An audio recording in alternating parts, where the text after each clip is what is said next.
முதலாம் அதிகாரம் 3வது வசனம். அவர் பாடுபட்ட பின்பு 40 நாளளவும் அப்போஸ்தலர்களுக்கு தரிசனமாகி தேவனுடைய ராஜ்யத்திற்குரியவைகளை அவர்களுடனே பேசி அநேக தெளிவான திருஷ்டாந்தத்தினாலே அவர்களுக்கு தம்மை உயிரோடு இருக்கிறவராக காண்பித்தார். ஆண்டவரும் உயிர் தெழுந்த இரட்சகருமாகிய இயேசு கிறிஸ்து அவர் பாடுபட்ட பின்பு 40 நாளளவும் அப்போஸ்தலருக்கு தரிசனமாகி தேவனுடைய ராஜ்யத்திற்குரியவைகளை அவர்களுடைய பேசினார். அநேக தெளிவான திருஷ்டாந்தங்களினாலே அவர் தம்மை உயிரோடு இருக்கிறவராகவே அவர் காண்பித்தார். தேவனுடைய பரிசுத்த நாமத்துக்கு மகிமை உண்டாவதாக. கண்களை மூடி தேவன் இந்த அருமையான வார்த்தையின் மூலமாக நம்மோடு கூட இடைப்படும்படியாக கிருபையும் இரக்கம் நிறைந்த சர்வவல்லமையுள்ள தேவனே, அருமையான வார்த்தை மூலமாக நீர் எங்களோடு வெளிப்படும்படி நாங்கள் சிந்திக்கிறோம். உடைய வார்த்தை வல்லமையாய் கடந்து வரட்டும். இயேசு கிறிஸ்துவின் நாமத்தில் நல்ல பிதாவே, ஆமென். கர்த்தருடைய பரிசுத்த நாமத்துக்கு ஸ்தோத்திரம். இயேசு உயிர்த்தெழுந்த பின்பு அவர் செய்த ஒரு காரியம் 40 நாளளவும் தரிசனத்தினாலே தன்னை வெளிப்படுத்தினார். 40 நாட்களும் ஆண்டவர் தரிசனம் கொடுக்கிறவராகவே காணப்பட்டார். It is not a dreaming vision, but it is a open vision. கனவுல வர்றதில்லை, நேரடியாகவே ஆண்டவர் தம்முடைய என்ன செய்தார்? தரிசனம் கொடுத்தார். எல்லாருக்கும் தரிசனம் கொடுக்கிறவராக அவர் காணப்பட்டார். மகதலேனா மரியாளுக்கு யோவான் 20ஆம் அதிகாரம் 15ஆம் வசனத்திலே மகதலேனா மரியாளுக்கு அவர் தரிசனம் கொடுத்தார். மார்க் 28ஆம் அதிகாரம் 9ஆம் வசனத்திலே கல்லறைக்கு வந்த சில ஸ்திரீகளுக்கு அவர் தரிசனம் கொடுத்தார். லூக்கா 24ஆம் அதிகாரம் 13 முதல் 31 வசனங்களிலே எம்மா ஊருக்கு போன 2 சீசர்களுக்கு தரிசனம் கொடுத்தார். 1 கொரிந்தியர் 15ஆம் அதிகாரம் 5வது வசனத்திலே பேதுருவுக்கு ஆண்டவர் தரிசனம் கொடுத்தார். யோவான் 20ஆம் அதிகாரம் 19வது வசனத்திலே 10 பேருக்கு ஆண்டவர் தரிசனம் கொடுத்தார். யோவான் 20ஆம் அதிகாரம் 26வது வசனத்திலே 11 பேருக்கு திரும்பவும் தரிசனம் கொடுக்கிறார். யோவான் 21:1 முதல் 22 வசனங்களிலே 7 பேருக்கு அவர் தரிசனம் கொடுத்தார். அது மாத்திரமல்ல, மத்தேயு 28ஆம் அதிகாரம் 14வது வசனத்திலே 2வது ஞாயிற்றுக்கிழமை அன்று 11 பேருக்கு ஆண்டவர் திரும்பவும் தரிசனம் கொடுத்தார். 1 கொரிந்தியர் 15:5-6 12 பேருக்கு, அதாவது 12 என்று சொன்னால் 11 சீசர்கள் பிளஸ் மத்தியா, ஆகையினாலே சீட்டு போடப்பட்ட மத்திய, ஆகையினாலே 12 பேருக்கும் அவர் தரிசனம் கொடுத்தார்.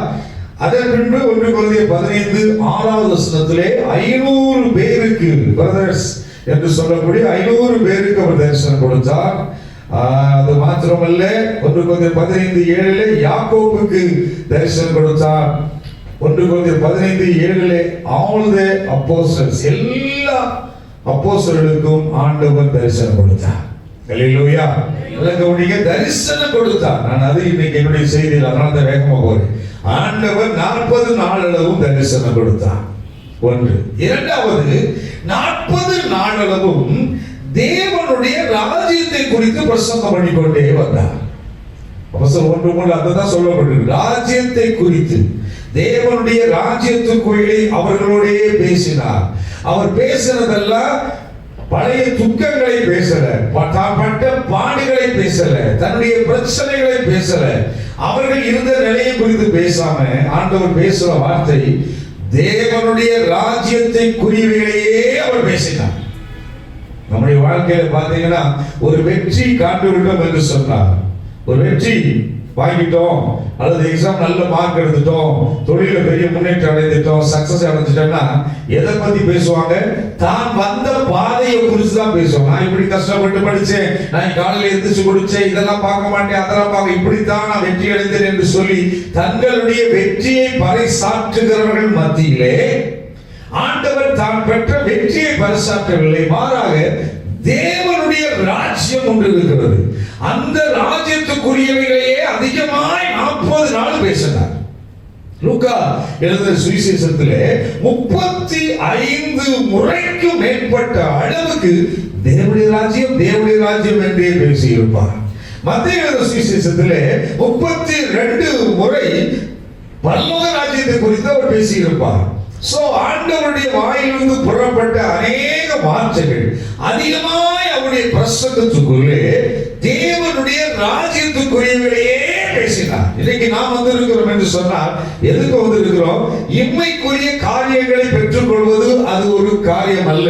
அது அழகாக ஆண்டவர் கொடுத்து விடுவார். காரணம், முதலாவது தேவனுடைய ராஜ்யத்தையும் நீதியையும் தேடுங்கள், இவைகள் எல்லாம் உங்களுக்கு. அப்ப இங்கே பிரசங்கம் பண்ணக்கூடிய காரியம், நாம் எதை பிரசங்கம் பண்ணுகிறோம்? தேவனுடைய ராஜ்யத்துக்குரிய காரியங்களை பிரசங்கம் பண்ணணும். தேவனுடைய ராஜ்யம் இருக்குதுப்பா, நம்மளாம் பண்ண ஒரு ராஜ்யம். நமக்கு இந்த ஊர் நிரந்தரம் அல்ல, நாம் இருக்கிற இந்த வீடு நிரந்தர வீடு அல்ல.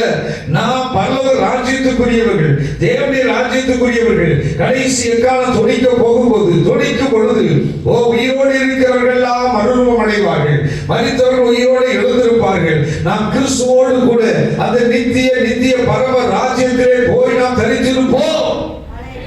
இதுதான் எங்க பிரசங்கம், இதுதான் முக்கியம். அல்லேலூயா. அதைத்தான் ஆண்டவரும் தான் செய்கிறார். பரலோக ராஜ்யத்துக்குரிய காரியங்களை பேசுறார். தேவனுடைய ராஜ்யம் அவர் அதிகமா அதுக்கு தான் முக்கியத்துவம் கொடுத்தார். கொடுத்து விட்டு, 1 தரிசனத்தை கொடுத்தார், 2 ராஜ்யத்துக்குரிய காரியங்களை பேசினார், 3வது அவர் செய்த காரியம் அநேகம் தெளிவான திருஷ்டாந்தங்களினாலே அவர்களுக்கு தம்மை உயிரோடு இருக்கிறவராக காண்பித்தார். ரொம்ப முக்கியம். ஆண்டவர் இயேசு கிறிஸ்து உயிரோடு இருக்கிறார் என்பதை ஏன் அவர் தெளிவான திருஷ்டாந்தங்களினாலே நிரூபிக்கப்பட வேண்டும்? ரொம்ப முக்கியம். ஆண்டவர் உயிரோடு இருக்கிறார் என்பதை தெளிவான திருஷ்டாந்தங்களினாலே அவர் காண்பிக்கிறவராய் காணப்பட்டார். ஆண்டவர் உயிரோடு எழுந்தது பிரதான ஆசாரியர்களுடைய எல்லாருக்கும் தெரியும். மத்தேயு 28ஆம் அதிகாரம் 1 முதல் 4 வசனங்களிலே ஆண்டவர் ஓய்வு நாள் முடிந்து வாரத்தின் முதலாம் நாள் பிடித்து வருகையில் 2ஆம் வசனம், அப்பொழுது பூமி மிகவும் அதிரும்படி கர்த்தருடைய தூதன் வானத்திலிருந்து இறங்கி வந்து உட்கார்ந்தார். 3ஆம் வசனம், அவருடைய ரூபம் மின்னல் போலவும் அவருடைய வஸ்திரம் உறைந்த மலையைப் போலவும் வெண்மையாகவும் இருந்தது. காவலாளர் அவனுக்கு பயந்ததினால் திடுக்கிட்டு செத்தவர்கள் போல. அப்ப நல்ல கவனிங்க, ஆண்டவர் உயிரோடு எழுந்தது அங்கே இருக்கக்கூடிய காவலாளர்களுக்கு நல்லாவே தெரியும். இவங்க நேரம் போய் சொல்றாங்க பிரதான ஆசாரியர்கிட்ட, இந்த மாதிரி இயேசு உயிரோடு எழுந்தாரு, நாங்க பார்த்தோம், தேவ தூதர்கள் எல்லாம் இறங்கி இருந்தாங்க, தேவர்கள் இறங்கி புரட்டி தரலாம் என்று சொன்ன உடனே இந்த செய்தி ஆண்டவர் உயிரோடு எழுந்திருக்கிறது அவர்களுக்கு நன்றா தெரியும். ஆனால் அவர்கள் அதை மறைக்கும்படியாக, பொய்யான செய்தியை பரப்பும்படியாக, துர்ச்செய்தியை பரப்பும்படியாக என்ன செய்தார்களாம்? இந்த பிரதான ஆசாரியர்கள் அவர்களுக்கு பணம் கொடுத்தார்கள். என்ன கொடுத்தாங்க? பணம் கொடுக்கிறான். அப்ப லஞ்சம் அங்கேயே ஆரம்பிச்சிச்சு. பிரதான ஆசாரியர் பணம் கொடுக்கிறான். அவன் சொல்றான், எங்க போய் பணம் கொடுக்கிறான், அந்த பணம் வாங்கிட்டு தான் எல்லாமே ஜெயிக்கிறாங்க சொல்றோம். ஆனா இங்க ஆரம்பம் எங்க? இவர்களே பணம் கொடுத்தார்கள். பணம் கொடுத்தது பிரதான ஆசாரியன், பணத்தை வாங்கி காட்டி கொடுத்தது அப்போஸ்தலர். அப்போஸ்தலர் பணம் வாங்கி காட்டி கொடுக்கிறான், பிரதான ஆசாரியன் பணம் கொடுத்து அங்கே காரியங்களை செயல்படுத்தினார். எங்க பார்த்தாலும் பாருங்க, பணத்தினுடைய செயல்பாடு அங்கேயே ஆரம்பிக்கிறது. அதனாலதான் யோவான் ஸ்நானன் சொல்லும் பொழுது சொல்லுவான், போர் சேவகெல்லாம் வந்து நிற்பாங்க. வந்து நிற்கும் நாங்கள் என்ன செய்ய வேண்டும் என்று சொல்லி லூக்கா 2ஆம் அதிகாரம் 14வது வசனத்துல அங்கே வந்து நிற்கும் போது மூப்பரெல்லாம் வந்து கேள்வாங்க, ஐயா நாங்க என்ன செய்ய முடியும் என்று சொல்லி கேட்கும் பொழுது லூக்கால போர் சேவகர்கள் வந்து கேட்பாங்க, ஐயா நாங்கள் என்ன செய்ய வேண்டும் என்று சொல்லி அவர்கள் கேட்கும் பொழுது 3:14 என்ன செய்ய வேண்டும் என்று கேட்டார். அதற்கு அவன், நீங்கள் ஒருவருக்கு இடுக்க செய்யாமலும் பொய்யாய் குற்றம் சாட்டாமலும் உங்கள் சம்பளமே அப்படி அந்த இடத்துல என்ன போறாரு, வேற எதுவும் வாங்காத, வேற எங்கேயும் வாங்க, எங்க வந்தாலும் அதுதான் வாங்கிட்டு இருக்காங்க. சோ அந்த காலத்துல அதனால ஆண்டவருக்கு எச்சரிக்கை கொடுக்கிறார். பாருங்க, பணம் வாங்குறது பணம் கொடுக்கிறது எல்லாம் அங்க ஆரம்பிச்சிருக்கிறது. அப்போஸ்தலன் பவுல் ஜெயில புடிச்சு போட்டுருப்பாங்க.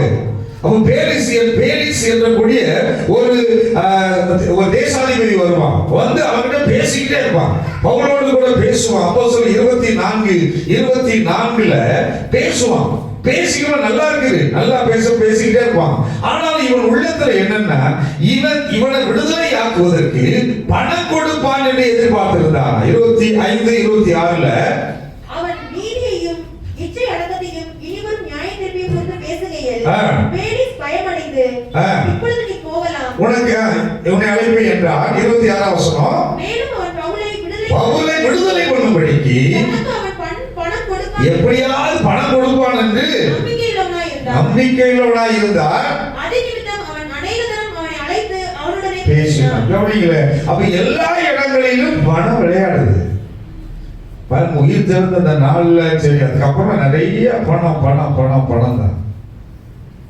இப்படிதான் எதுக்கு ஆண்டவர் உயிரோடு இடமில்லை என்று சொல்வதற்காக பணம் கொடுத்தாரு. இன்றைக்கு அப்படிதான் நடக்குது. இன்னைக்கு ஆண்டவர் இயேசு உயிரோடு இல்லை என்று சொல்லக்கூடிய அளவுக்கு அந்த துர்ச்செய்தி பரப்பி போய் இருக்கிறது. அப்படிப்பட்ட காரியங்கள் ஆண்டவர் அதனாலதான் இவங்க இப்படியே பரப்பி விட்டுருவான். இப்படி பரப்பாம இருக்கணும், நான் உயிரோடு இருக்கிறேன் என்று காண்பிக்க வேண்டும் என்பதற்காகவே ஆண்டவர் இறங்கி வந்து நான் உயிரோடு தான்ப்பா இருக்கிறேன் என்று சொல்லி தெளிவான திருஷ்டாந்தங்களினாலும் வேத வாக்கியங்களினாலும் தன்னுடைய சரீரத்தை காண்பித்தும் நான் உயிரோடு இருக்கிறேன் என்று அவர் ப்ரூஃப் பண்ணினார். கையில தட்டி கை வைத்தோமா, அல்லேலூயா. ஆண்டவர் எல்லா இடங்களிலும் கவனிங்க, ஒரு குடும்பத்தில் மரணம் சம்பவிக்கிறது என்றால் அங்கே நடைபெறக்கூடிய சம்பவங்கள் அநேக நடக்கும். ஒரு ஆள் மரிச்சு போயிட்டா, இயேசு மரித்து போயிட்டார், இயேசு மரித்ததான் தெரியும். இன்னைக்கு நாம் அதை ஈஸ்டர் வெள்ளி கொண்டாடுறோம். ஈஸ்டர் இருக்கீங்களா? அமைதியா இருக்கு. குட் ஃப்ரைடே என்று கொண்டாடுவோம், ஈஸ்டர் சண்டே என்று கொண்டாடுவோம். ஆனா அன்னைக்கு அது குட் ஃப்ரைடே அல்ல, துக்க வெள்ளி. நம்ம துக்கமா இருக்கிறாங்க, அங்க யாருமே இல்லை. ஏனென்றால் இயேசு உயிரோடு எழுந்திருக்கிறார் என்று அவங்களுக்கு தெரியாது. ஆகையினாலே துக்கத்தோடு இருக்கிறார். அவர்கள் துக்கத்தோடு வாழ்ந்து கொண்டிருக்கிற ஒரு அனுபவம். ஒரு மனுஷன் ஒரு குடும்பத்துல ஒரு மரணம் வந்துருச்சுன்னா அந்த குடும்பமே ஸ்தம்பித்து நிற்கும். ஆபிரகாம் வீட்டிலே ஒரு மரணம் நடந்தது. ஆதியாகமம் 23ஆம் அதிகாரம் 1-2 வசனங்களிலே சாராள் 127 வயதிலே மரித்து போனாள். எத்தனை வயசு மரிச்சிருக்கிறார்? 127 வயதிலே அவள் மரித்த அவள் அதை பார்க்கிறான். அவருடைய கணவன் அவன் என்ன செய்தானா,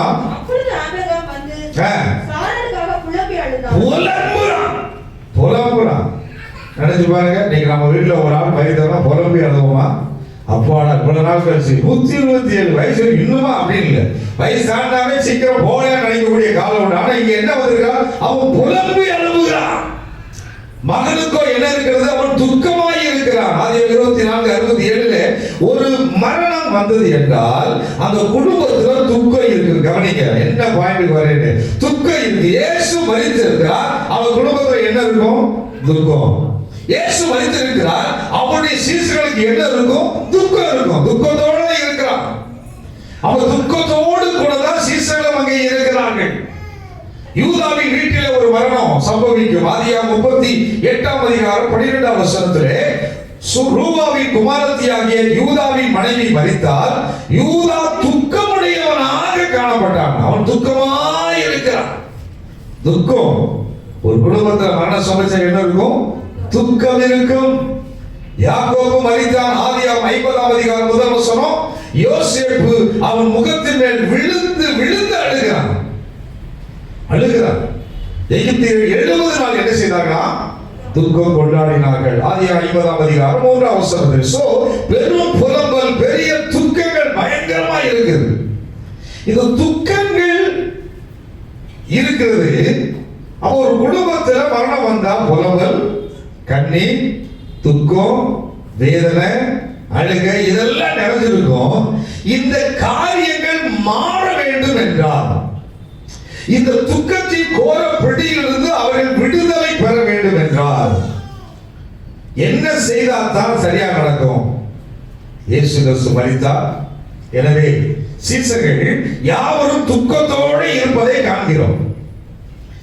எனவே அவர்கள் துக்கத்தை மாற்றும்படியாகவும் இயேசு கிறிஸ்து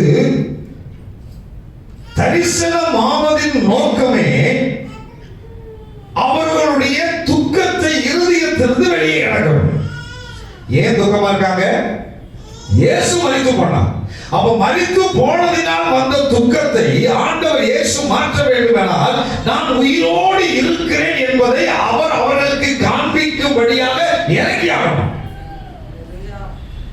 அவன் துக்கத்தோடு இருக்கிறான். இந்த துக்கத்தோடு கூட இருக்கிற பிள்ளைகள் மத்தியிலே ஆண்டவர் இயேசு கிறிஸ்து அங்கே இறங்கினார். அங்கே இறங்கி வாசிக்கலாம் அந்த வசனத்தை. ஆண்டவர் இயேசு கிறிஸ்து இறங்கி என்ன செய்தாரா? தம்மை உயிரோடு இருக்கிறவராய் காண்பிக்கிறவராய் நாம் பார்க்க முடியும்.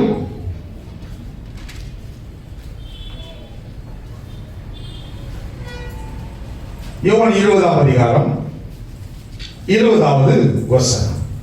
அவர் இப்படி சொல்லி தம்முடைய கைகளையும் விலாவையும் அவர்களுக்கு காண்பித்தார். கவனிங்க, கையை காட்டுறாரு, விலாவை சட்டையத்தில் காட்டுறாரு. இங்க பாரு, இந்த இடத்துல என்ன இருக்குது? குத்துறது பார்த்தேன் அன்னைக்கு பார்த்துக்கிட்டு. ஆமா, காண்பித்தார். சீசர்கள் கர்த்தரை கண்டு சொல்லுங்க, கர்த்தரை கண்டு சந்தோஷப்பட்டார். சோ ஆண்டவருக்கு நல்லா தெரியும் அந்த துக்கத்திலிருந்து அவரை மாற்ற வேண்டுமானால் அவர்களுக்கு வந்த துக்கம் இயேசு மரித்து போனார். மரித்ததால் வந்த துக்கத்தை அதிலிருந்து இருதயத்திலிருந்து வேரோடு எடுக்கணும்னா உயிரோடு இருக்கிறவராக பக்கத்துல நின்று கையை தொட்டு பாரு, காலை தொட்டு பாரு, நான் உயிரோடு இருக்கிறேன் என்று சொன்ன மாத்திரத்துல அவங்க தொட்டு பார்க்கறாங்க. பார்த்தோட என்ன வந்துச்சு? அவர்களுக்குள்ளே சந்தோஷம் வந்துருச்சு. யோவான் 14:20 சொல்கிறது, மெய்யாகவே நான் உங்களுக்கு சொல்லுகிறேன். ஆண்டவர் தம்முடைய சீசர்களுக்கு ஏற்கனவே சொல்லிட்டார், நீங்கள் அழுவீங்கப்பா, இப்ப நீங்களும் உட்கார்ந்து அழுதுகிட்டு இருக்கீங்க, நான் மரித்து போனேன் என்று சொல்லி அழுது கொண்டு துக்கமுகமா இருக்கிறீங்க. உலகம் நான் மரித்தேன் என்று சந்தோஷப்பட்டு கொண்டு இருக்கிறாங்க. நீங்கள் என்ன செய்வீர்கள்? துக்கப்படுவீர்கள். ஆண்டவர் ஏற்கனவே சொல்லிட்டாரு, நான் மரித்த உடனே நீ துக்கப்படுவீங்க, துக்கத்தோடு வீட்டில் இருப்பீங்க. ஆனாலும் உங்கள் துக்கம் சந்தோஷமாய் மாறும் என்று கர்த்தர் சொல்கிறார். ஏன்னா அவர் தன்னை உயிரோடு காண்பித்த உடனே அவர்களுக்குள் இருந்த துக்கத்தை ஆண்டவர் வேரோடு எடுத்துட்டார். ஹல்லேலூயா. கையோட்டாலே சொல்லுமா, ஹல்லேலூயா. சோ அவர் உயிரோடு இருக்கிறவராக காண்பித்ததற்கான அடையாளம் ஏனென்றால் அவர்கள் துக்கத்தை சந்தோஷமாய் மாற்றும்படியாய். ஹல்லேலூயா, ஹல்லேலூயா. ஒரு மனுஷனுடைய துக்கம் சந்தோஷமாய் மாறணும். இன்று நான் சொல்லுவேன், ஆண்டவர் இயேசு கிறிஸ்து ஒவ்வொரு விசுவாசிகளிடமும் எதிர்பார்க்கிற காரியம் என்னவென்றால், இயேசு உயிரோடு இருக்கிறார் என்று முதலாவது உங்கள் வாயினால் என்ன செய்ய வேண்டும்? அறிக்கையிட வேண்டும். வாயினால இயேசு உயிரோடு இருக்கிறார் என்று நாம் அறிக்கை செய்கிறவர்களாக காணப்பட வேண்டும். அவங்க துக்கம் மாறுறது எப்ப மாறுச்சு? இயேசுவை உயிரோடு பார்த்த உடனே துக்கம் போயிடுச்சு. சொல்லுங்க, துக்கம் என்ன மாறிடுச்சு? சந்தோஷமான. ஏன் துக்கம் வந்தது? என்ன? இயேசு இல்ல. இப்ப இயேசு இருக்கிறான், வந்துட்டாரு, உயிரோடு இருக்கிறான் தெரிஞ்சவனே அவன் உள்ள முழுவதும் சந்தோஷமா மாறிடுச்சு. அன்னைக்கு வந்த சந்தோஷம் சாக தட்டி இருந்துச்சு. அதுக்கடுத்து அவன் துக்கமுகமா இருக்கவே இல்லை. 9, 10வது வசனம் சொல்லுகிறது, இந்த வார்த்தையை இன்னைக்கு நீங்கள் நானும் சொல்லிக்கிட்டே இருக்கணும். அல்லேலூயா. நீதி உண்டாக இருதயத்திலே விசுவாசிக்கப்படும். நீதி உண்டாக இருதயத்திலே விசுவாசிக்கப்படும்.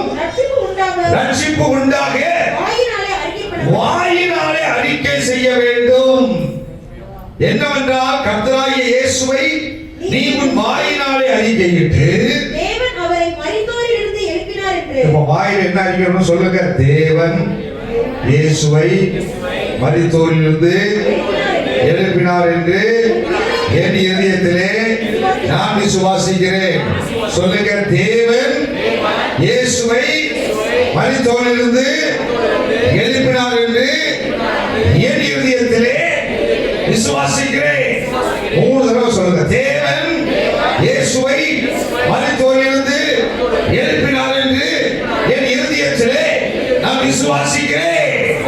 ஆண்டவர் சொல்றாரு, உன் குடும்பத்தை நான் ரட்சிப்பேன். வாயில் எதுக்கு? உன் குடும்பம் இன்னைக்கு ரட்சிக்கப்படும். அல்லேலூயா. வாயினால் அறிக்கை செய்யுங்கப்பா. அதாவது சொல்றேன், உங்க எல்லா பிரச்சனைகளுக்கும் ஒரு முடிவு வேண்டுமா? உன் தேவைகள் எல்லாம் சந்திக்கப்பட வேண்டுமா? உங்க காரியங்கள் எல்லாம் வாய்க்கப்பட வேண்டுமா? வியாதியிலிருந்து பூரண விடுதலை வேண்டுமா? குடும்பத்திலே சமாதானம் உண்டாக வேண்டுமா? படிப்பிலே வெற்றி வேண்டுமா? எல்லா வாழ்க்கையிலும் உயர்ந்த அந்தஸ்து வேண்டுமா? ஒரே ஒரு சொல்யூஷன், உன் வாயினாலே அறிக்கை செய். வாயில அறிக்கை செய். அல்லேலூயா. ஒரே ஒரு அறிக்கை, சிம்பிளா சொல்றேன், இதெல்லாம் சேர்த்து ஒரே வார்த்தை, இயேசு. சொல்லுங்க. இயேசு உயிரோடு இருக்கிறார். இயேசு உயிரோடு இருக்கிறார். இயேசு உயிரோடு இருக்கிறார். இயேசு உயிரோடு இருக்கிறார். இயேசு உயிரோடு இருக்கிறார். அல்லேலூயா. நல்ல கையில தட்டி இயேசு உயிரோடு இருக்கிறாங்க. அல்லேலூயா. அந்த சீசர்கள் உள்ளத்திலே அவர் தன்னை வெளிப்படுத்தி காட்ட உடனே அவங்க ஒவ்வொரு உள்ளத்திலே என்ன வந்து செய்யுமா? இயேசு உயிரோடு இருக்கிறார். இயேசு உயிரோடு இருக்கிறார். சொல்ல சொல்ல சொல்ல அவர்களை தொட்டிருந்த துக்கம் விட்டு வெளியே போயிடுச்சு.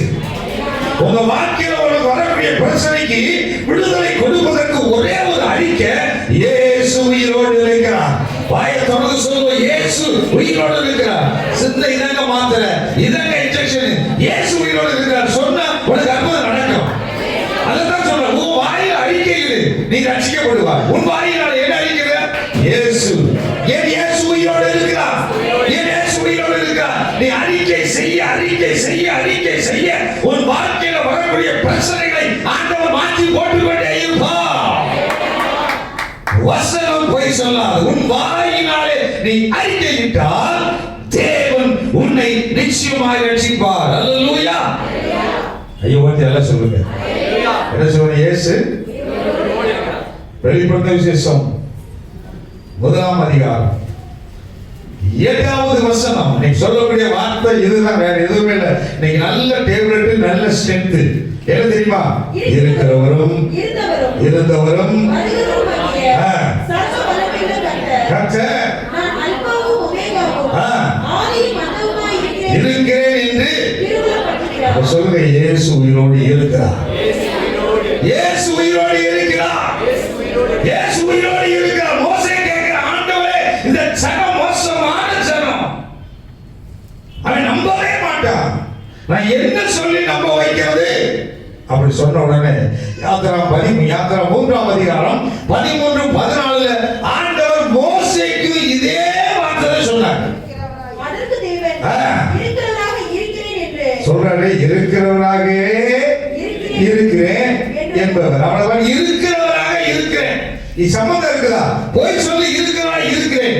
மோசேக்கு இருக்கிறவராக இருக்கிறேன் என்று சொன்ன ஆண்டவர் புதிய ஏற்பாட்டு விசுவாசிகள் நமக்கு ஆண்டவர் சொல்றது, நான் உயிரோடு இருக்கிறேன். இயேசு உயிரோடு இருக்கிறார். வாயை திறந்து சொல்லுவாங்கறாரு. இனிமேல் வெளியே போகும்போது என்ன வார்த்தை சொல்லணும்? இயேசு உயிரோடு. ஒரு பிரச்சனை வந்துச்சா? இயேசு உயிரோடு இருக்கிறார். ஹல்லேலூயா. இயேசு உயிரோடு இருக்கிறாங்க. என் பிரச்சனைக்கு முடிவு கட்ட இயேசு உயிரோடு இருக்கிறார். இருக்கிறார் சொல்ல சொல்ல துக்கம் எல்லாம் வெளியே மாறிடும். அவர் சொல்லாரு, நான் உன்னை ரட்சிப்பதற்காக உன்னோடு கூட இருக்கிறேன். ரட்சிப்பதற்காக இருக்கிறேன். எப்ப? ரட்சிப்பதற்காக. 30:11 ரட்சிப்பதற்காக உன்னோடு கூட இருக்கிறேன். 15:20 உன்னை தப்புவிக்கிறதுக்காக. அல்லேலூயா. உன்னை தப்புவிப்பதற்காகவும் உன்னை தப்புவிப்பதற்காக. நான் உன்னுடனே இருக்கிறேன் என்று எதுக்கு தப்புவிக்கிறதுக்கு?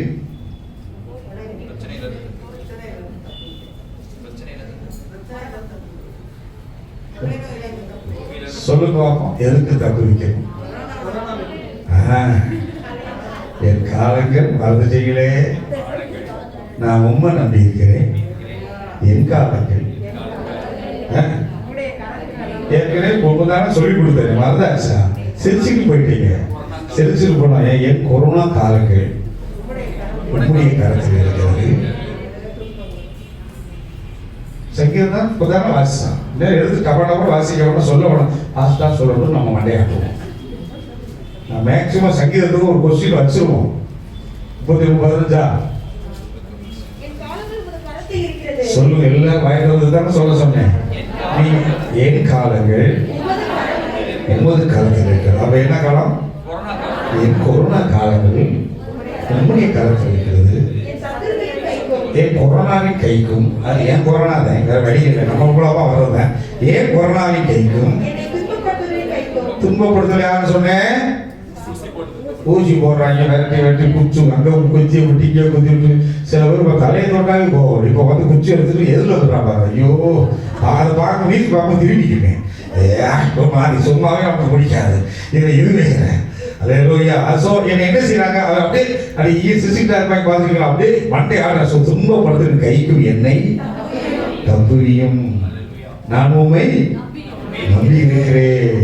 அல்லேலூயா. என்னை முன்னை இடைவிடாமல் ஆராதிக்கிற தேவன் உன்னை நான் ஜெபம் பண்றேன் தப்புவியும். அல்லேலூயா. ஐயோ எல்லாம் சொல்லவா? அப்ப ஆண்டவர் சொல்றார், நான் உயிரோடு இருக்கிறேன், உன்னை தப்புவிப்பேன். நாம சொல்ல வேண்டிய காரியம் என்ன சொல்லணும்? சொல்லுங்க. காது கேட்கணும். கர்த்தர் கேட்கணும். இயேசு உயிரோடு இருக்கிறார். இயேசு உயிரோடு சொல்ல சொல்ல பிசாசு ஓடிடும். இயேசு உயிரோடு இருக்கிறார். சம்பந்தமே இருக்காது. கான்ட்ராஸ்டா இருக்கும். ஆனா உண்மை இதுதான். இயேசு உயிரோடு இருக்கிறார். ஏன்னா அவர் ஜனங்கள் அவன் பயந்து போய் இருந்தவங்களுக்கு ஆண்டவர் தன்னை உயிரோடு இருக்கிறவராகவே காமிச்சார். நான் உயிரோடு இருக்கிறையா, நான் ஒண்ணு செத்து போல, நான் தான் இருக்கிறேன்ல. நீ இல்லாதவனை போய் போன் பண்ணிட்டு இருக்க, இல்லாதவனை போய் தேடிட்டு இருக்க. இருக்கிற இயேசுவை தேடு. யாரை தேடணும்? என்ன சொல்லணும்? ஏதாவது பிரச்சனை வந்துச்சு உடனே சொல்லணும், இயேசு உயிரோடு இருக்கிறார்.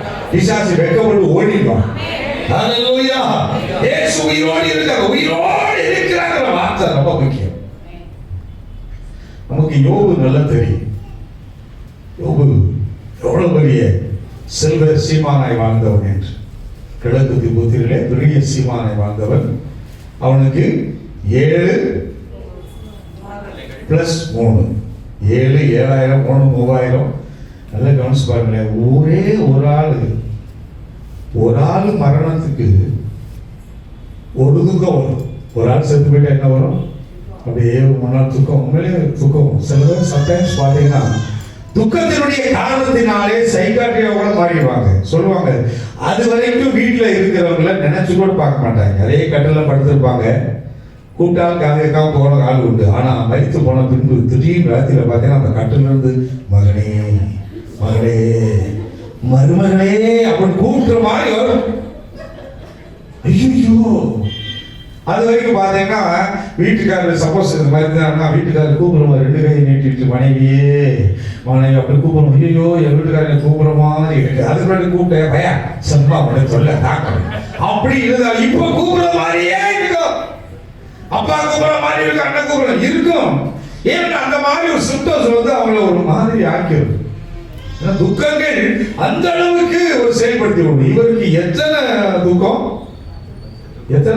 ஒரே ஆளுக்கு 10 துக்கம், 10 விதமான துக்கம். இந்த துக்கத்திலிருந்து வெளியே வரணும். சீசர்கள் துக்கத்தோடு இருந்தார்கள். கவனிங்க, சீசர்கள் இயேசு மரித்தார் என்று துக்கத்தோடு இருந்தார்கள். ஆனா அந்த துக்கத்திலிருந்து வேறுதலை சந்தோஷத்தை கொடுப்பதற்கு இயேசு கிறிஸ்து உயிரோடு வந்து நிற்க வேண்டியதாயிடுச்சு. உயிரோட வந்தாரு. வந்து நின்று கையை தொட்டு பாரு, காலை தொட்டு பாரு, சாப்பாடு கொடு, நான் சாப்பிட்டு காட்டுறேன். ஆவிக்கு இருக்கிறது போல பாரு, மனுஷன் இருக்கிறது ஆவிக்கு நல்ல கவனிச்சு பாரு. ஆவிக்கு இதெல்லாம் இருக்காது, ஆனா பாரு நான் நல்லா சாப்பிடுறேன் குடு என்று சொல்லி தன்னை உயிரோடு காண்பிச்ச உடனே ஒன்றுக்கு 2 தடவை தொட்டு பாரு காண்பிச்ச உடனே அவங்களுக்கு என்ன வந்துருச்சு? சந்தோஷம். ஆனா இவருக்கு 10 விதமான மரணம், 10 காரியங்களில் சாக்கடை இருக்கிறது புலம்ப வச்சிருச்சு. சொல்லும்போது என் துக்கம், யோபு 6ஆம் அதிகாரம் 3வது வசனத்தை அவன் சொல்லும்போது, எப்பா எனக்கு ஒரு துக்கம் வரல, எனக்கு ஒரு துக்கம் எப்படிப்பட்ட துக்கமா இருக்கிறது? அது கடற்கரை மனதை பார்க்கிலும் பாரம். பாரமா, ரொம்ப பாரம். அதாவது ஒரு பிள்ளை போல இன்னொரு பிள்ளை பார்த்துக்கிறோம். இந்த பிள்ளை என்று நினைச்சா இப்ப எந்த பிள்ளையும் இல்ல. 10 பேருடைய அடக்காலையும் 10 கைப்பிடி மண் எடுத்து அள்ளி போட்டு மூடிட்டு வந்திருக்கிறான். எவ்வளவு பேர அல்லது மணலை பார்க்கிறோம், அது பாரம். ஆக என் துக்கம் என்னால சொல்ல முடியல. ஒரு பிள்ளைக்கு கூப்பிடுது போல இருக்கு, ஒரு பிள்ளை அங்க இருந்து கூப்பிடுது, அப்பான்னு கூப்பிடுது போல இருக்குது. சோ இந்த பயங்கரமான இந்த துக்கம் என்னால சொல்லவே முடியாத அளவுக்கு ஒரு துக்கம். ஆனா அவர் சொன்ன வார்த்தை என்ன தெரியுமா? யோபு 19ஆம் அதிகாரம் 25, 27வது வசனத்திலே என் மீட்பர் உயிரோடு சொல்லுங்க, இருக்கிறார். என் மீட்பர் உயிரோடு இருக்கிறார். அவர் சொன்ன வார்த்தை, அவருக்குள் இருந்த துக்கத்தை மாற்றுவதற்கு அவர் சொன்ன வார்த்தை பயன்படுத்திய, என் மீட்பர் உயிரோடு இருக்கிறார், என் மீட்பர் உயிரோடு இருக்கிறார். நம்ம சொல்ற இயேசு உயிரோடு இருக்கிறார். இந்த வார்த்தை சொல்ல சொல்ல சொல்ல அது அவனை பலப்படுத்தியது. இயேசு உயிரோடு இருக்கிறாங்க, என் மீட்பர் உயிரோடு இருக்கிறார். அவர் ஒண்ணும் மறைக்கல, அவர் ஒண்ணும் மறைந்திருக்கல. அவரை பத்தி நான் நல்ல காதுல கேட்கிறேன். அவர் இருக்கிறது எனக்கு தெரியுது, அவர் கடந்து போறது தெரியுது, அவர் வாழ்றது தெரியுது, அவர் எனக்கு இந்த பிரச்சனை அல்லப்படுகிற என்று எல்லாம் எனக்கு தெரியுது, எனக்கு நல்லா தெரியும். என் மீட்பர் உயிரோடு இருக்கிறார். சொல்லணும், இயேசு உயிரோடு இருக்கிறார். அவர் சொல்ல சொல்ல சொல்ல சொல்ல சொல்ல என்ன சொல்றாரு? என் மீட்பர் சொல்லிக்கிட்டே இருக்கிறார். அப்ப ஆண்டவர் பார்க்கிறார், சார் என்ன வார்த்தை சொல்லிட்டான்? என் மீட்பர் 42ஆம் அதிகாரம் 5வது வசனத்துல என் காதினால உம்மை குறித்து கேள்விப்பட்டுக் கொண்டே இருந்தேன், இப்பொழுதோ என் கண் உம்மை காண்கிறது. நான் கையில தட்டி காட்ட மகிமைப்படுத்துவோம். யோபு ஆண்டவர் அவனுக்கு தன்னை வெளிப்படுத்தி இருக்கிறார். என் கண் உம்மை காண்கிறது, உயிரோடு இருக்கிறார் என்று சொல்ல சொல்ல சொல்ல ஆண்டவர் அவனுக்கு தன்னை வெளிப்படுத்தினார். யோபு அவரை அப்படியே பார்த்தாங்க. பார்த்த உடனே இவனுக்குள்ள இருக்கக்கூடிய துக்கம் எல்லாம் வெளியே போயிடுச்சு. அல்லேலூயா. பழைய ஏற்பாட்டின் காலத்துல எல்லாரும் ஆண்டவரை பார்த்த உடனே துக்கம் எல்லாம் வெளியே போகுது. கிறிஸ்து உயிர்த்தெழுந்த பின்பு சீசர் அவரை பார்த்த உடனே வெளியே போகுது. ஆனா ஆண்டவர் இயேசு கிறிஸ்து இதை செய்யும் பொழுது இப்பதான் ஒன்று சொன்னாரு. 2வது ஞாயிற்றுக்கிழமையில தோமா இருக்கும் பொழுது திரும்பவும் இயேசு கிறிஸ்து வந்து யோவான் 20ஆம் அதிகாரம் வந்து என்ன சொல்வாரு? 27வது வசனம். கவனிங்க எல்லாரும். இப்ப இதை கேட்டோன்னு நமக்குள்ள என்ன வந்து, ஓகே இப்ப நானும் என்ன செய்ய போறேன்?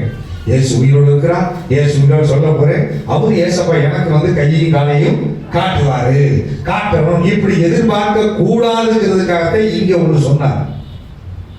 எப்பா நீ வரல, இங்க நீட்டு, நீ நீட்டு, வேற வழியில நீ யாரு?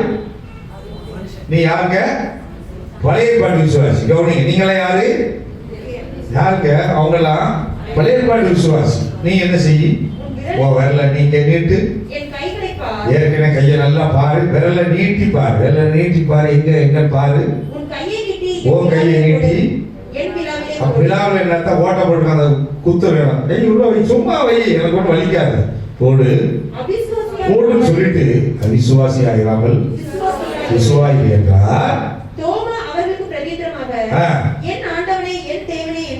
எல்லாத்தையும் தொட்டு பார்த்துட்டு சொல்றான், என் ஆண்டவரே என் தேவன், என் ஆண்டவரே என் தேவனே. தொட்ட பின்னாடி சொல்றான், ஆமாப்பா சத்தியமா ஆண்டவர் இயேசு.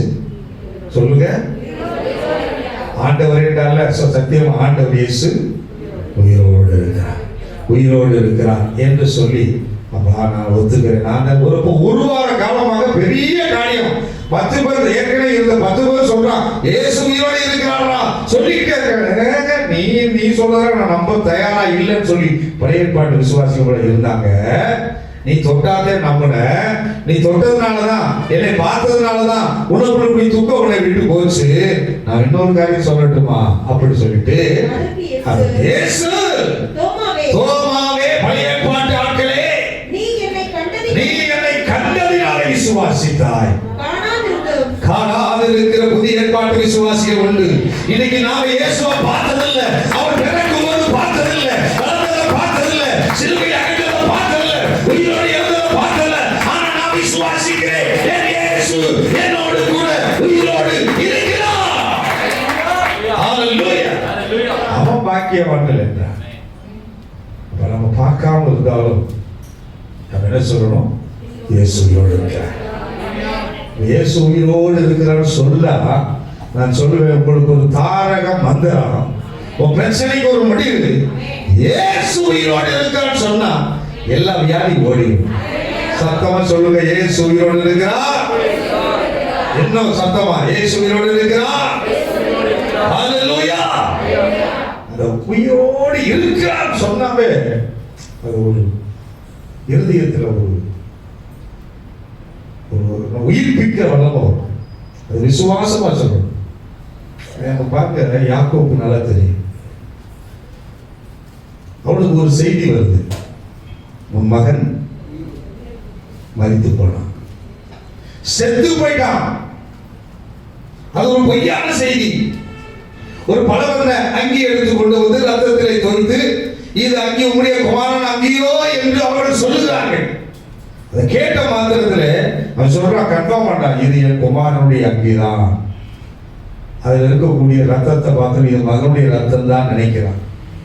வஸ்திரத்தை கிழிக்கிறான், அறையில் ரெட்டை கட்டினான். யோசேப்பு பீருண்டு போனான் என்று சொல்லி அநேக நாள் அவன் என்ன செய்கிறான்? தன் குமாரனுக்காக துக்கித்துக் கொண்டு இருக்கிறான், துக்கத்தோடு இருக்கிறான். ஆறுதல் சொல்ல 10 பேர் வர்றான். ஆம்பளை பிள்ளைங்க நிற்குது, பொம்பளை பிள்ளையும் வந்திருக்குது. யாக்கோப்புக்கு என்ன இருக்குது? பெண் பிள்ளைகளும் இருக்கிறாங்க. எல்லாரும் வந்து சுத்தி நின்று பேசி பேசி பேசி பார்க்குறாங்க. அவனுடைய துக்கத்தை மாற்ற முடியல. துக்கமாகவே இருக்கிறான், துக்கமாகவே தான் இருக்கிறான். உயிரோடு இருக்கிறான்னு யாருக்கு தெரியும்? 20 வெள்ளிக்காய் வித்தாங்களா அவங்களுக்கு மட்டும் தெரியும். அவனும் பேசாம இருக்கான். அப்பா துக்கத்திலே சாகட்டுன்னு ஒரு அளவு விட்டுட்டான், யாருக்குமே சொல்லாம விட்டாச்சு. அவனுடைய துக்கத்தோடு கூட இருக்கிறான். எத்தனை வருஷம்? 17 வயதுல காணாம போனான். 17 வயதுல காணாமல் போயிருக்கான். இவனுக்கு என்ன செய்தி? 17 வயசுல செத்து போனான்னு நினைச்சான். அந்த வருஷத்திலிருந்து அவன் துக்கமாகவே இருக்கிறான். திரும்ப அவன் 30வது வயதிலே அரசாங்க பதவி ஏற்கிறான். எத்தனை வருஷம்? 13. சரியா? அடுத்து 7 வருஷம் பரிபூர்ண விளைச்சல். சோ பிளஸ் 7 எவ்வளவு? 20. திரும்பவும் தன்னுடைய சகோதரனை எப்ப சந்திக்கிறான்? 2 வருஷம் கழிச்சு, பஞ்சத்தின் காலத்துல 2 வருஷம். சோ மொத்தம் எத்தனை வருஷம்? 22 வருஷமா துக்கமாகவே இருக்கிறான். 22 வருஷம் அப்படியே நினைக்கும் பொழுதெல்லாம் மறக்கவே இல்லை.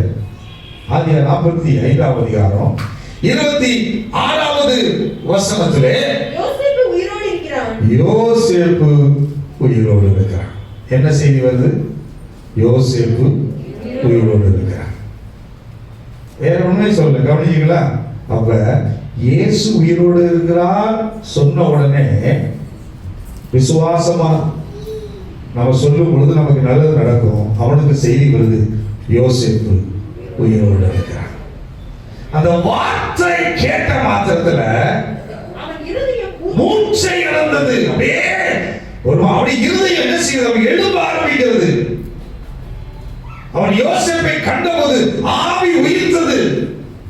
அவர் உயிரோடு இருக்கிறான். இது எனக்கு போதும் ஆண்டவரே சொன்னான். இது எனக்கு போதும். அவன் உயிரோடு இருக்கிறார் என்ற கேள்வி கேட்ட மாத்திரத்திலே அவன் இருதயம் எவ்வளவு உற்சாகம் கொண்டது பாருங்க. உள்ளத்துல அந்த செய்தியை ஏற்றுக்கொள்ளணும். இயேசு உயிரோடு இருக்கிறார் என்று விசுவாசிக்கிறவங்க அவங்களுக்கு ஆவி உயிர்ப்பிக்க ஆரம்பிக்கும். அவங்களுக்கு எல்லாம் நடக்கும். அல்லேலூயா. இயேசு சும்மா சொன்னா வராது. இயேசு உயிரோடு இருக்கிறார். பிதாவாகிய தேவன் அவரை மரித்தோடு உயிரோடு எழுப்பினார் என்று நான் என் இருதயத்தில் விசுவாசிக்கிறேன். என் வாயினால் அறிக்கிறேன். என் குடும்பத்தை ரட்சிப்பார். வாயினால் அறிக்கை செய்யும். வாயினால் அறிக்கை செய்யும். மனிதனுக்கு 2 நாள். ஒவ்வொரு மனிதனுக்கும் 2 நாள். 1 பிறந்த நாள், 2 இறந்த நாள். இயேசுவுக்கு 3 நாள்.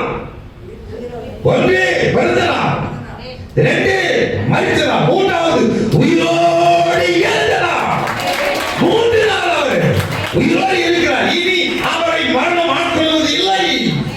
மரணத்தின் அதிபதியாக இயேசு இருக்கிறார். அப்படிப்பட்ட தேவனை வணங்கிட்டு இருக்கிறோம். யாரெல்லாம் இயேசு உயிரோடு இருக்கிறான்னு சொல்றீங்களோ அவங்களுக்கெல்லாம் ஆண்டவர் வேலை செய்வார். அவங்களுக்கெல்லாம் அற்புதம் நடக்கும். எல்லாமே நடக்கும். அல்லேலூயா. அவங்களுக்கெல்லாம் நிச்சயம் அற்புதம் நடக்கும். நம்ம வாயில சொல்லக்கூடிய வார்த்தை எல்லாரும் சத்தமா சொல்லுங்க. இயேசு உயிரோடு இருக்கிறார். சத்தம் போறார். இயேசு உயிரோடு இருக்கிறார். இதுதான் ஆண்டவர் கொடுக்கிற பெற நினைவு. வெளியே போகும்போது இயேசு உயிரோடு இருக்கிறார். என்ன லூசு மாதிரி பேசுறாங்க, லூசு மாதிரி பேசுறாங்க. நம்ம நினைச்சாவே போதும் நாம சக்சஸ் ஆயிட்டோம். அல்லேலூயா. அல்லேலூயா. எப்பொழுதும் வாயில என்ன சொல்லணும்? இயேசு உயிரோடு இருக்கிறார். சம்மதம் எங்க வீட்டுல அரிசி பரப்புல இயேசு உயிரோடு இருக்கிறார் சொன்ன உடனே அந்த கடைசி போயிடும். நான் இருக்கிறேன்னு சொல்லிட்டேன். எங்க அப்பா இருக்கிறார் பார்த்துக்க அப்படின்னு என்ன அவர் பார்த்துக்குவார். அல்லேலூயா. என்ன பிரச்சனை, என்ன போராட்டம், என்ன வியாதி அவர் இருந்து பார்த்தாருன்னா அவர் செய்கிற காரியம் நாம நினைக்கிறத காட்டிலும் வித்தியாசமா. நம்ம ஒரு காரியத்துக்கு முடிவு இப்படி வந்தா நல்லா இருக்கும் நினைப்ப பாருங்க. ஒருபோது கர்த்தர் அப்படி செய்ய மாட்டார். அவர் செய்யற காரியம் நம்ம நினைச்சதை காட்டினா இப்ப நல்லது, ரொம்ப நல்லதுன்னு சொல்ல வைப்பார். அல்லேலூயா. கர்த்தர் அதான் செய்ய வைப்பார். ஆண்டவர் செய்யற காரியம் எப்பொழுதுமே, ஆண்டவர் உண்டாக்குற காரியம் எப்பொழுதுமே அப்பா. ஒரு ஆளுக்கு சில காரியம் கர்த்தர் தாம் உண்டாக்கின எல்லாவற்றையும் பார்த்தார். ஆதியாகமம் 1ஆம் அதிகாரம் வாசித்து முடிப்போம். அப்பொழுது தேவன் தாம் உண்டாக்கின எல்லாவற்றையும் பார்த்தார். 1ஆம் அதிகாரம் 31ஆம் வசனம். அது மிகவும் நன்றாய் இருந்தது. அப்பொழுது, எப்பொழுது சொல்லுங்க? இயேசு உயிரோடு இருக்கிறார் என்று சொல்லுங்க. அப்பொழுது தேவன் தாம் உண்டாக்கின எல்லாவற்றையும் பார்த்தார். அது மிகவும் ஆண்டவர் விசுவாசமா நம்ம அறிக்கையிட்டா அவர் நமக்கு எல்லாவற்றையும் உண்டாக்கி கொடுப்பார். அது எல்லாம் எப்படி இருக்கும் சொல்லுங்க? நன்னா இருக்கும் சொல்லுவாங்க இல்லையா? நன்றா இருந்தது. நல்லா தான் இருக்கும். நம்மளா உண்டாக்கி பார்த்தா, நம்மளா உண்டாக்கி நீங்க வேணா புதுசா வீட்டுல சமையல் செஞ்சு பாருங்க. அந்த கொரோனா பிள்ளைகள் செஞ்சு அவங்க சாப்பிடும்போது கொஞ்சம் நல்லா இருக்குதுன்னு சொல்லுவாங்க. அவங்களால வேற வழி இல்லாம அது நல்லா இருக்காது. ஆனா ஆண்டவர் செஞ்சாருன்னா நல்லா இருக்கும். நம்ம வாழ்க்கையில எல்லாம் இடையிலிருந்து ஆண்டவர் ஆகிய நல்ல ஒரு வார்த்தை சொல்றாரு. ஞாபகம் சொல்லுங்க. உங்க குடும்பம் நன்றா இருக்கணுமா? உங்க வாழ்க்கை நன்றா இருக்கணுமா? உங்க வீட்டில் இருக்க பிள்ளைகளாம் நல்லா இருக்கணுமா? நீங்க நல்லா இருக்கணுமா? உங்க வேலை நல்லா இருக்கணுமா? உங்க தொழில் நல்லா இருக்கணுமா? உங்க காரியங்கள் எல்லாம் நல்லா நடக்கணுமா? சொல்லக்கூடிய ஒரே ஒரு வார்த்தை சத்தமா உங்க இதயத்துல பதிஞ்சிருச்சு. சொல்லுங்க எல்லாரும். பக்கத்துல பார்த்து மட்டும் சொல்லுங்க. கையெல்லாம் கொடுக்காது. சோகமா ஏன் சொல்லுங்க? சந்தோஷமா சொல்லுங்க. இயேசு உயிரோடு இருக்கிறார். ஏதாவது இனிமேல் ஏதாவது ஒரு பிரச்சனை சொன்னாங்க வைங்க, உடனே அவங்க ஐயோ உங்க ஏரியா போட்டாங்க ஐயோ அப்படின்னு சொல்லாம உடனே என்ன சொல்லணும்? பாதி நான் நான் கஷ்டப்படுறேன், இயேசு உயிரோடு இருக்கார். சொல்லிட்டு இயேசு உயிரோடு இருக்காங்க, பிரச்சனைக்கு முற்றுப்புள்ளி வைப்பாரு. அல்லேலூயா, அவர் உயிரோடு இருக்கிறாங்க. ஆமா, அவர் மரித்தோடத்துல நீ வந்து தேடுவது என்ன? போய் சொல்லுங்க. நல்ல கவனிங்க. அவர் சொல்ல வந்த எல்லாத்துக்கும் என்ன சொல்ல சொன்னாங்க ஆண்டவர்? சீசர் சகோதரிகளை பார்த்து இயேசு உயிரோடு இருக்கார், இயேசு உயிரோடு. இந்த 1 கொரிந்தியர் 15ஆம் அதிகாரத்துல 5வது வசனத்துல கேபாவுக்கும் பின்பு 12 தரிசனமானார். அதன் பின்பு அவர் 500 பேருக்கு அதிகமாக சகோதரருக்கும் ஒரே வேளையில் தரிசனமானார். அவர்களில் அநேகர் இந்நாள் வரைக்கும் இருக்கிறார்கள், சிலர் மாத்திரம் நித்திரை அடைந்தார்கள். பவுல் பாத்தீங்கன்னா, பவுல் சொல்றாரு, முதல்ல யார் சொல்றாரு? கேபாவுக்கு, அடுத்து 12 பேருக்கு, அடுத்து 500 பேருக்கு. எங்கேயாச்சும் ஒரு முதல்ல ஆண்டவர் யார் தரிசனம் பண்ணாரு? போட்டிருக்கா?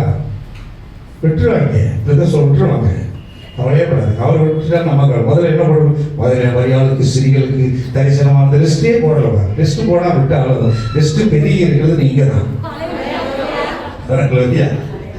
நல்ல கவனிச்சு, சொன்ன ஆளுகள்லாம் கம்மியா இருக்காங்க, சொன்ன ஆளுகள்லாம் கம்மியாக தான் இருக்காங்க.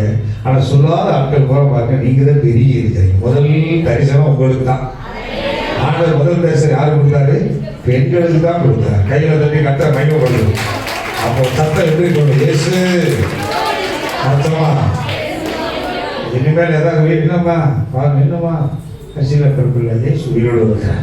அக்கா கண்டிப்பா வந்துடுவாரு. இருக்கிற ஆள் இல்லாத மாதிரி இருக்கிறதுனால இல்லாதவன் இல்லாம போயிடுது. இயேசு உயிரோடு இருக்கிறாரு, அவர் எல்லாத்தையும் கொண்டு வந்து போடுவார். எல்லாருமே வரலையே சொல்லுங்க. இருந்து என்னையா செய்ய அப்படி சொல்லுவாங்க. நீ இருந்து என்ன செய்ய வேண்டிய? இயேசப்பா உயிரோடு இருக்கிறா. இந்த வார்த்தை எப்பொழுது வரணும்? வாரப்பொழுது என்ன வார்த்தை சொல்லணும்? அல்லேலூயா. வேற எதுவுமே சொல்லாது. இயேசு உயிரோடு இருக்கிறார். அதில் எழுந்திருந்து கண்களை முடியலாம் சொல்லி அல்லேலூயா. உயிரோடு எழுந்தவர் நம் இயேசுவே. எல்லாரும் கையில தட்டி கர்த்தரை மகிமைப்படுத்தி, உயிரோடு இருக்கிற தேவனுக்கு, பாதாளம் செய்த தேவனுக்கு மகிமை செலுத்தி நாம் துதித்து கர்த்தரை ஆராதிப்போம். அல்லேலூயா.